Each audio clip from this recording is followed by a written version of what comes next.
What's up, guys? Prince Sports here, giving you that raw, uncut sports stimulus package. Okay, now, you already know that the NBA is in flux. Free agency is going to start August 2nd, which is a Monday. Okay, so be prepared to see a lot of guys go to different teams, and none other than a recently new formed super team with the three Bricketeers on the Los Angeles Lakers. I have to cover this because, hey, it's NBA stuff and it's the newest stuff that's going around. All right, so people wondering what is going to be the NBA's roster. What they're going to fill their roster out with. Okay, they got 4 guys under contract, basically. Marc Gasol, Russell Westbrook, Lee Brick, and Street Clothes Anthony Davis. Now, I'm going to do a breakdown of the Three Stooges in Brooklyn, too, as well. I haven't got off their helmet. I've been making fun of them all year long, you know. But nevertheless, let's just focus on these three Bricketeers. Now, they're going to need a roster to cover up they're going to need a roster, right, to cover up the rest of their salary cap. They got a bunch of vet minimum contracts they could get. They could do a sign and trade for Dennis Schroeder or THT, but I think they bring THT back. I think they bring Alex Caruso back. I also think they go out and get the likes of a player of Dwight Howard back, because he'll be cheap, and he'd be willing to come to the Lakers for cheap. I also think they'll get Dedmon for the Miami Heat. He's a defensive player. He could grab rebounds. He could do the same thing Andre Drummond do, but just for cheap. So I think they get both of those big guys. And here's the stagger. I think they could land either Carmelo Anthony or Rudy Gobert. Not Rudy Gobert. I mean Rudy Gay. Yeah. You blew it. But let's take Rudy Gay off and replace him with just Carmelo Anthony, because I think Carmelo Anthony has more legit chances. That'd be LeBron's 11th or 10th Hall of Famer that he'd be playing with. I mean, by the time his career ends, he could probably max it out to 20. Why don't you?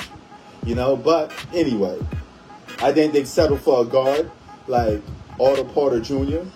He'll be on the fly for cheap. I think they re-sign Markieff Morris. He'll be cheap. So they got a lot of options to re-sign their teammates. If I could take a guess, I would say the starting lineup would be somewhere between like Otto Porter Jr., Russell Westbrook, LeBron James, Anthony Davis, Dedmon or Dwight Howard in the starting lineup. And I think they're going to keep Marc Gasol. You know, he's on a guaranteed contract, so maybe they just get one of those bigs. You know, Dedmon or Dwight Howard. I don't see them having all 3 of those bigs, because the game is so much perimeter related. So they're going to get just maxed out with forwards and guards. And I think that'd be the completion of the roster, man. And I have a bunch of guys like that. THT and Carmelo Anthony coming off the bench.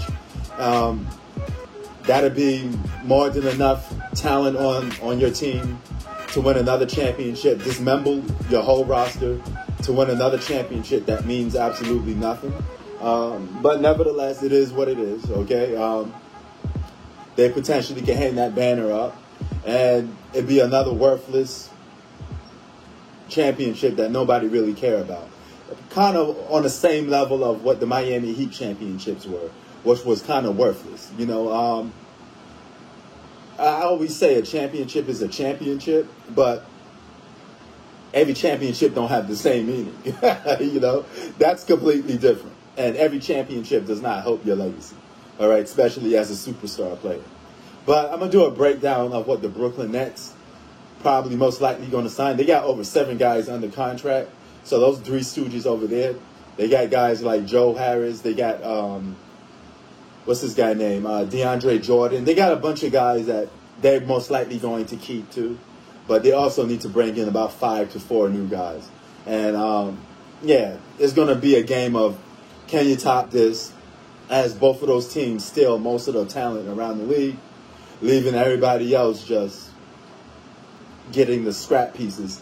And we're back to a 2-man. Gotcha, bitch.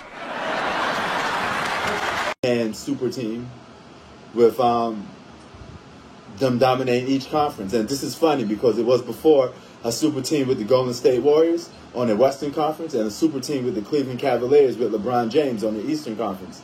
Everybody known the Cavaliers weren't going to lose with those three guys and that stacked roster. And everybody knows that if the Lakers are fully healthy, nobody's beating them in the Western Conference. Nobody's beating the Brooklyn Nets in the Eastern Conference.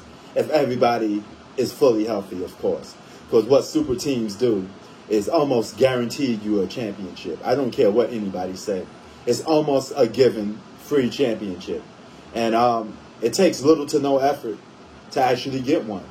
Because you could constantly get bailed out by good players. You can only do half of what you're supposed to do. Half of how great you're supposed to be. Prince Sports out. Peace.